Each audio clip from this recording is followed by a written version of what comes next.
with the commanding, well, not, you can't say commanding victory, but the Eagles' victory over the Commanders. Came from behind to do it. They were down 7-3 at halftime. They were trailing 10-3 late in the third quarter. Or they were trailing 10-6 at the top of the fourth quarter, but they were able to turn it up in that fourth quarter. They only managed 6 points in their first 3 quarters.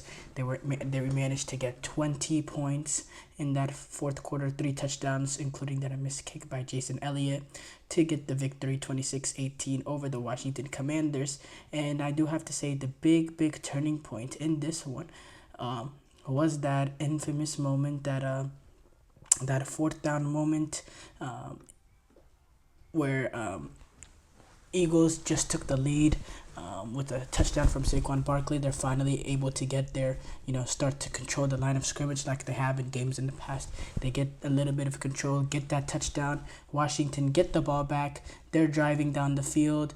They're down at the Philadelphia Eagles 27, or is it 27?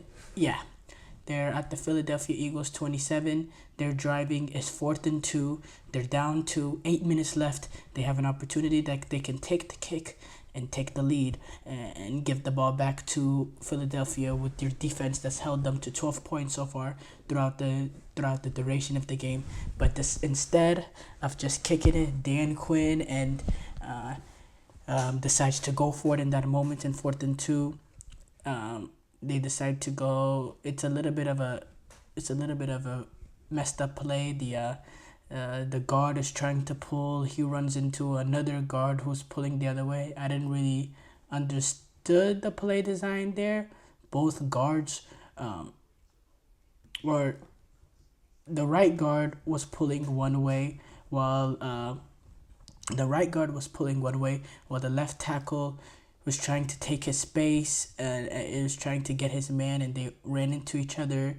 A Philadelphia Eagle player was able to get in there and lowered it.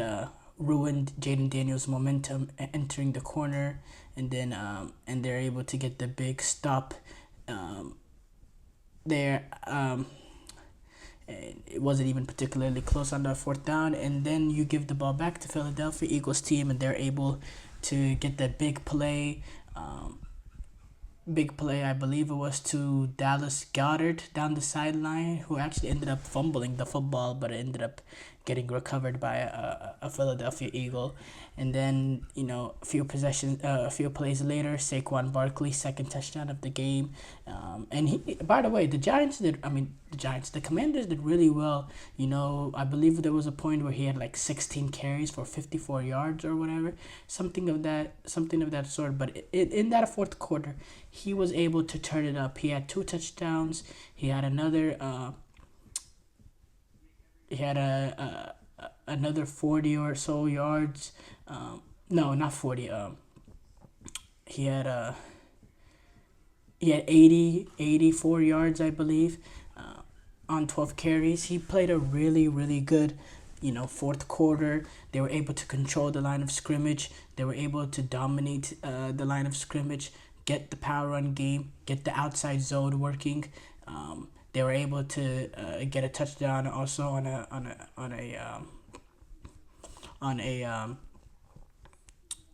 one of those infamous quarterback sneaks. I forgot the term they called them.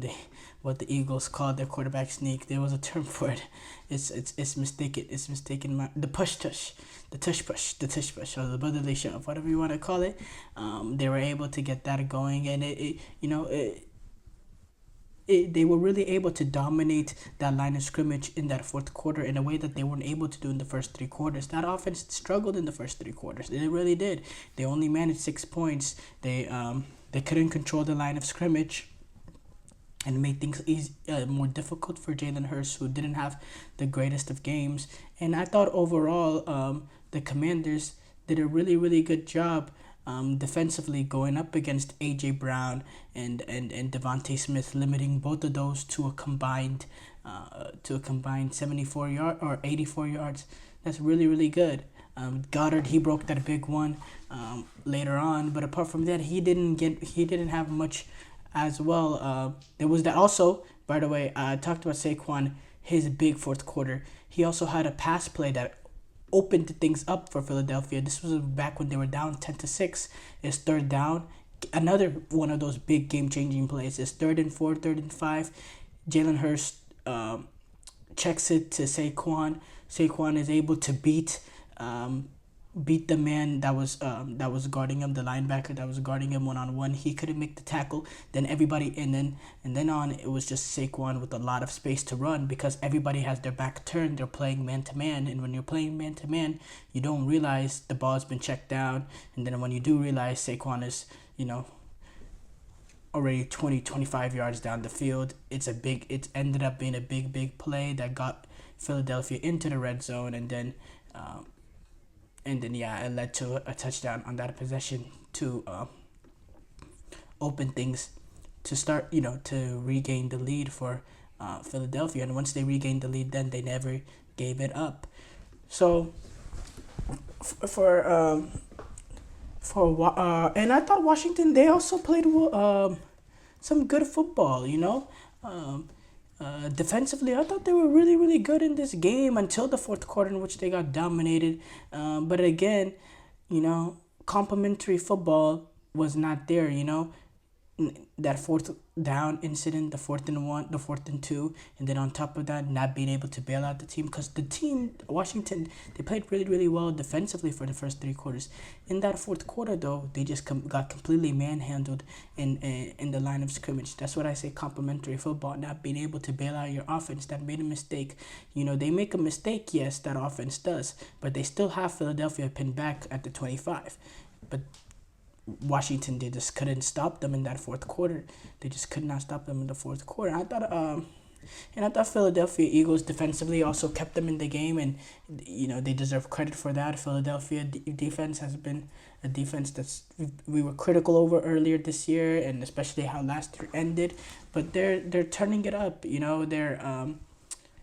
kept them in the game. They did a great job, Terry McLaurin, going up against Terry McLaurin, limiting him to one reception for 10 yards. That's absolutely brilliant. The Eagles corner, the rookie corner, he did a really good job on him. His Quinion Mitchell. Quinion Mitchell did a really, really good job when he was matched up against Terry McLaurin. Terry McLaurin ran 20 routes against Quinion Mitchell, didn't get targeted a single time. That's how that's lockdown. By the way, Quinion Mitchell, I'm looking at statistics sheets. Wide receivers going up against him this season haven't had much success. CeeDee Lamb, 1 catch for 5 yards. Jamar Chase, 2 catches for 19. Malik Neighbors, 1 catch for 9. Amari Cooper, 1 catch for 10 yards. 2 catches for 19 yards for Mike Evans. 2 catches, 23 yards for Chris Olave. He's been absolutely brilliant. He is a very, very, very good cornerback, and is someone that this Philadelphia Eagles team can build around, because that secondary was a weakness last year. That secondary, that linebacking core was also a weakness last year. Definitely, this team overall is much improved from that team last year. There's no 2 ways about it.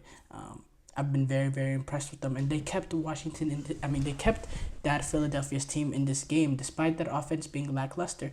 And this is a huge win for Philadelphia because, you're in the NFC East, and these NFC East games could always be tricky. You're picking up a division win against the only team that it can legitimately battle for you in that for the NFC East. You put your lead firm. You put yourself in a firm 2-game lead over Washington with a tiebreaker advantage right now. Now Philadelphia does have to go to Washington later on this season.